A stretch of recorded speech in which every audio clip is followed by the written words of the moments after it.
بسم الله الرحمن الرحيم، والصلاة والسلام على رسول الكريم سيدنا محمد وعلى آله وصحبه أجمعين. بسم الله. النهارده الأهلي كسب شباب بلوزداد. أحلى فهم في المباراة النتيجة. تمام. الماتش فيه سلبيات كتير جدا، في نقط كتير عايزين نتكلم فيها، ولكن أحلى ما في المباراة النتيجة. عشان بس الكلام يبقى واضح. طيب.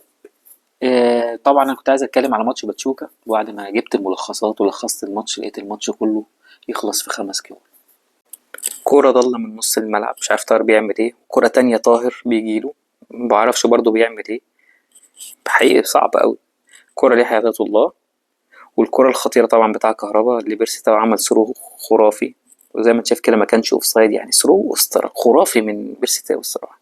طبعا قفش هنا يعني بيحاول يكرر الذكريات. تمام. فهو ماتش باتشوكا ما كانش فيه كورة، فمش حابب ان اتكلم كتير. ان شاء الله هحاول انزل ملخص لماتش باتشوكا بتفرج عليه. طيب النهارده ماتش شباب بلوزداد، الجمهور زعلان. انا زعلان والجمهور زعلان، ونزلت لك فيديو قبل كده بقول لك ليه الجمهور زعلان. الجمهور زعلان من الشناوي عشان في الماتش في قطر قال لك انا لما حد لامه قال لك انا همشي. زعلان من كهربا عشان ضيع ضربة جزاء وهو كان شايف انه داخل يلعب عشان ياخد اللقطة، فالجمهور زعلان.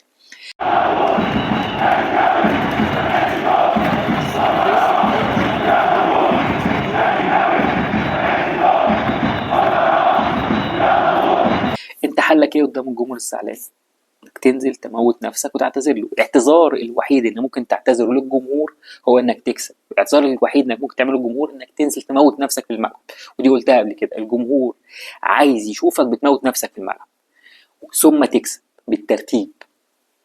يعني تكسب من غير ما تلعب حلو، الجمهور مش هيبقى مبسوط منك، او يعني مبسوط شويه. طيب عشان بس ايه ما نضحكش على نفسنا كتير. خلاص. مشكله الجيل الحالي ان اللعيبه دي اوفر ريتد. يعني ايه؟ يعني اللعيبه دي كل واحد فيهم بدون ذكر اسماء ليه لقطه كده كان نجم عايش على اللقطه دي طول حياته. العلاقه بينك وبين الجمهور مش شيك على بياض. العلاقه بينك وبين الجمهور حساب جاري لازم تدفعه كل شهر، لازم تزود عليه كل مباراه كل بطوله. مش خلاص انا جبت لك بطوله يلا مع السلامه. ده الفكر اللي بينك وبين الجمهور، ودي نقطه لازم انت تبقى عارفها كويس جدا جدا جدا جدا. النقطة اللي بعد كده اللي أنا عايز أتكلم فيها هو الكلمة اللي قالتها أم حسين الشحاتي وأم مضى جدت، قالت يا ابني يمضي، النادي ده هو اللي كسبنا، هو اللي عمل لنا، هو اللي سوى. هو دي الفكرة. النادي ملك للجمهور. التتش بعديه صالح سليم، بعديه حسن حمدي، بعديه الخطيب. رئيس النادي بيتغير، الكابتن بيتغير، حسام غالي كان حسام عاشور، وقت الشناوي. النجوم بتتغير، ولكن اللي بيفضل الجمهور. محدش هيغير أهلاويته، محدش هيغير زملكاويته، محدش هيغير أي حاجة في الدنيا. لو نادي بتاع يوفنتوس نزل درجة تانية، جمهور يوفنتوس فضل يشجعه في كل حتة في العالم. الميلان في خلال 20 سنة ما خدش غير دوري واحد، جمهور الميلانيستا لسه موجودين. ليفربول على قدك اهو 30 سنة ما بياخدش الدوري، وجمهور ليفربول هو ليفربول. كذلك ايفرتون واستون فيلا، كل الأندية العريقة ما فيش حد فيهم بيغير ولاؤه. الأساس هو الجمهور، فانت أهم حاجة عندك هو الجمهور. شوف الجمهور عايز ايه واعمله. الجمهور عايزك تخش كأس العالم، تلعب على كأس العالم، يبقى تعمل كده كإدارة وكلعيبة. النقطة بس يعني في ماتش، يعني انا مش عايز اطول كتير قبل الماتش عشان عايز اقول لك في كلام كتير قوي في الماتش الواحد محتاج يتكلم عليه، وفي حاجات اثبتت بالدليل في الماتش. يعني في حاجات اثبتت كتير بالدليل في الماتش. ما علينا. بالنسبه لماتش شباب بلوزداد، المفروض ان انت تنزل الماتش ده لازم تكسب، فلازم تهاجم بكل قوتك. في شباب بلوزداد بيعملوا تقفيل دفاعي، وعندهم وينج شمال كويس جدا اللي هو مزيان، هو فعلا لعيب كويس جدا، هو ده اللي عمل اسيست في الجول. ف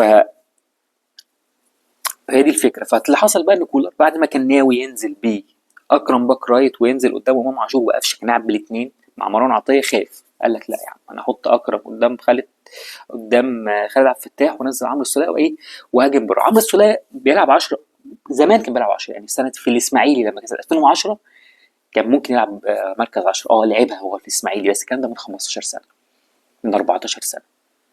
دلوقتي ما يقدرش. عمرو السوليه من اللعيبه اللي انا قلت عليها لعيب يجدد لحد ما هو يقرر يبطل، لانه مش مجرد لعيب نجم، لا ده نجم، مش نجم، ده راجل. ابو ليلى ده راجل. اللعيب ما عملش مشكله في 15 سنه، هو جاي في 2005، 10 سنين حاليا في الاهلي ما عملش مشكله، بيموت نفسه في الملعب، مش مجرد انه بيكسبك بطولات، وهادي وما عملش مشاكل وطلع لا انا ولا انا ولا بيتكلم خالص.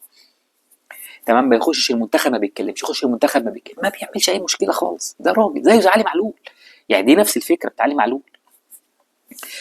طيب فدي النقطة بس اللي احنا هنتكلم فيها. بس عمرو السولية ما يقدرش في ماتش باتشوكا لما نزل عمل شغل، كان شكله كويس في الملعب، لكن مش ان انا اديله ماتش زي ده، انا لازم اكسب فيه، لان انا النهارده لو كنت اتغلبت من شباب بلوزداد لا قدر الله كان ده باربع نقط وهم 6، واروح العبهم في الجزائر، لو تعادلت معاه حتى هيبقى هو راكبني في النقط وخلاص مش هعرف اجيبه، لان انا كمان عندي اورلاندو بارتس جاي لي ماتش مش هين، ولسه رايح العب مع الفريق اللي هو مش الفريق اللي معانا في المجموعه، الفريق الايفواري هو فريق مش قوي ولكن عامل شغل يعني بيجيب نقط وبتاع، يعني قصدي ان ممكن تلعبه وهو لسه عنده شويه امل فيعمل عليك ماتش. وبعدين الماتشات اللي في افريقيا دي مش مضمونه، لا الملعب مضمون ولا الارض مضمونه ولا الحكم مضمون ولا الظروف مضمونه، ممكن يلعبك الساعه 3 العصر. فهي دي مقدمه كده ما قبل ماتش الاهلي وشباب بلوزداد. هكلمك فني كده في الماتش في الفيديو الجاي ان شاء الله.